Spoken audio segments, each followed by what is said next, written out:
আসসালামু আলাইকুম দর্শক, আমার নতুন একটি ভিডিওতে আপনাদের সকলকে জানাই স্বাগতম। আমি আজকে চলে আসলাম ভোলা জেলার চরপেশন উপজেলার বেতুয়া লঞ্চ ঘাটে। আমি আজকে আপনাদেরকে ঘুরে দেখাবো এই বেতুয়া লঞ্চ ঘাট, এবং এই বেতুয়া লঞ্চ ঘাটকে কেন্দ্র করে এখানে একটি পার্ক গড়ে উঠেছে। ঘুরে দেখাবো এই পার্কটি। তো চলুন শুরু করা যাক আজকের ভিডিও।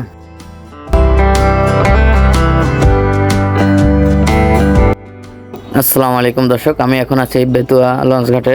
আমরা এখন আসলাম আমাদের কয়েকজন মিলে বেতুয়া লঞ্চ ঘাটে ঘুরে দেখব বেতুয়া ঘাটটি, এবং এখানে আরেকটি পার্ক গড়ে উঠেছে বেতুয়া ঘাটকে কেন্দ্র করে, নাম প্রশান্তি পার্ক। তো আমরা এই পার্কটিও আজকে ঘুরে দেখব। তো চলুন সবাই আমার সাথে ঘুরে দেখা যাক এই পার্কটি। এখানে আমরা দেখতে পাচ্ছি দর্শক, এখানে একটি মানুষ হাঁটাচলা করার জন্য একটি ব্রিজের মতো তৈরি করে দেওয়া হয়েছে। এটার উপরে দাঁড়িয়ে মানুষ নদীর সৌন্দর্য এবং লঞ্চ ঘাটের সৌন্দর্য উপভোগ করে।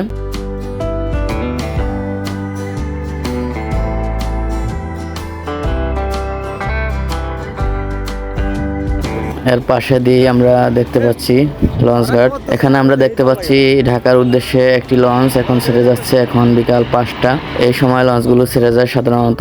এখানে 3টি লঞ্চ দেখতে পাচ্ছি আমরা ঘাটে, একটি একটি করে সবগুলো লঞ্চই ছেড়ে যাবে। তো আমরা এখন যাচ্ছি মসজিদে নামাজ পড়ার উদ্দেশ্যে। নামাজ পড়ে এসে আবার আপনাদেরকে দেখাবো। তো চলুন মসজিদে যেতে যেতে কিছু দৃশ্য দেখা যাক।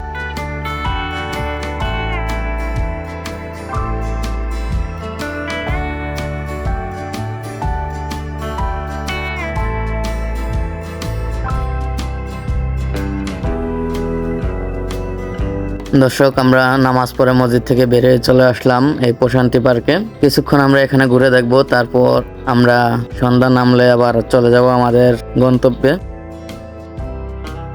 এখানে আমরা ঘোরাঘুরি করতে করতে কিছুক্ষণ পর দেখলাম আমাদের মাথার উপর দিয়ে কে যেন একটা ড্রোন উড়াচ্ছে, হয়তো বা কোনো ছবি তুলছে। তো দেখতে দেখতে আমরা আরেকটু নিচে নামলাম। এখানে আমরা দেখতে পাচ্ছি হয়তো জোয়ারের সময় পানি ওঠে, তাই কিছু কিছু জায়গা এখনো পানিতে ভিজা।